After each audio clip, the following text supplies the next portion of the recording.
Hey, this is Lisa with the first ever Sacred Woman Wednesday that I'll be doing. Welcome. I am so totally super excited about this. So as I think I've mentioned in the past, I've had kind of an interesting spiritual journey. And quite frankly, growing up, trying to learn more about spiritual topics and concerns, I felt like something was missing. And what I felt was missing was the feminine aspect of the divine. You know, the churches that I went to growing up, we heard a lot about the masculine influences and the male influences in spirituality and in religion, but we didn't hear so much about those feminine influences and how we can actually work with those feminine ideas and those divine feminine ideas to actually help guide how we show up in the world as well. Now on Monday I talked about how each one of us actually carries both the divine masculine and the divine feminine within us, and that part of our opportunity as we learn how to make our greatest contribution in the world is learning how to access both the divine masculine and the divine feminine. The challenge is, for many of us, we don't have many outlets to learn more about the divine feminine. So that's what Sacred Woman Wednesday is going to be all about, is actually looking at some of the different divine feminine characters, goddesses, people throughout history and also through mythology, and learn from them. Learn how we might be able to understand their characteristics, understand what they were all about, and bring them even more into our own lives in this modern day. So today I am going to start with one of my absolute very favorite goddesses ever. You can tell I'm really excited. This is probably the only time I'm actually going to have visual aids, because this goddess, in my opinion, she rocks. So today we will be talking about Hathor. I see that it's backwards, but Hathor, she was an ancient goddess from Egypt. And when I had the opportunity to go to Egypt, I don't know, 2008, 2009, something like that, I was completely fascinated by the goddess Hathor. Now this actually is a picture of Hathor, or actually it's a picture of one of the, in the Hathor Temple, one of the statues, the pieces of architecture that was dedicated to her in the temple. Now Hathor herself was super cool as far as goddesses go. She was one of the major goddesses in ancient Egyptian theology. She was the goddess of fun things like joy and love and music and dancing and childbirth, and yes, maybe a little sexuality and perhaps even ecstatic intoxication. So ultimately she was your go-to fun goddess who also had a very healing, joy-filled, nurturing type heart as well. She was also considered one of the goddesses that worked to help usher people through the underworld after death and onto their next phase of whatever their next phase might be.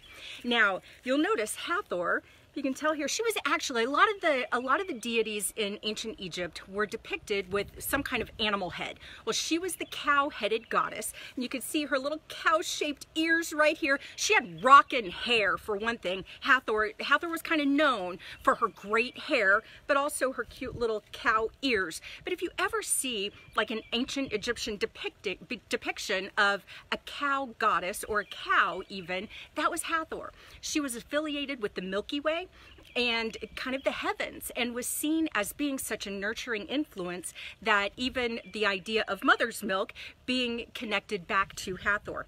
Now this is a picture that I actually took within the birthing chamber at the Dandara Temple in Egypt. So the Hathor Temple is in this little tiny town called Dandara. This was the birthing chamber, and this was actually on the ceiling. So it depicts Hathor kind of bent over, you know, encompassing the entire sky and shining her light down. Beautiful. Now this picture was outside the Hathor Temple in Dandara. And what made this fun is we were coming outside the temple right about the same time that kids were walking home from school.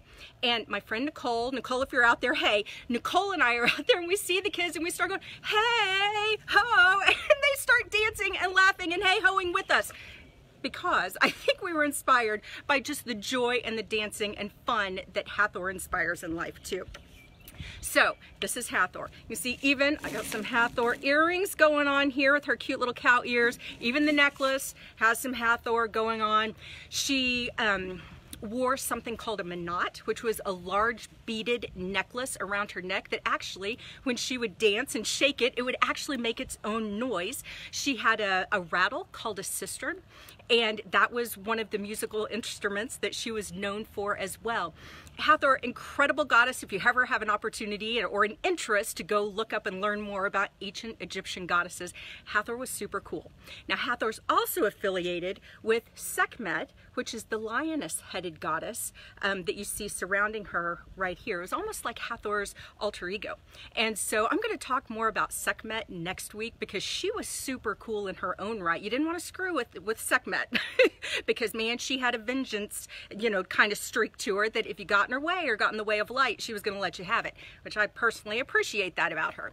But the different cultures throughout history have had fascinating opportunities for us to learn and dive more into some of the sacred and divine feminine qualities and characteristics that were relevant and important to their cultures. And we have an opportunity to bring that forward into our culture too and see how it can influence and inform and maybe even enrich our own lives. Now, if any of you are like Star Wars nerds like this girl, you may have perhaps heard of a fellow by the name of Joseph Campbell. He was quite the philosopher, quite the author, and really studied a great deal in terms of mythology. And ultimately, what Joseph Campbell shared was the idea that we all operate from this place of like collective unconscious, and that mythology is one of the ways that informs and connects us through this collective unconscious in a way that we can actually tap into.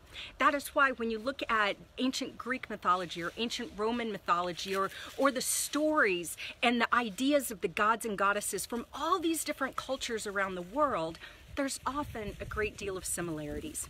And there's also often a great deal that we can learn from today that could even be applicable. So regardless of whatever your spiritual viewpoint is or your religious identification, there's an opportunity, even if we think about it from purely, you know, a historical perspective or purely an informative perspective, there's a chance to learn more about these goddesses, to learn more about this divine feminine energy, how it played out then, and how maybe we can even tap into it today in a way that enriches and uplifts our own life and also enriches our contribution to the world.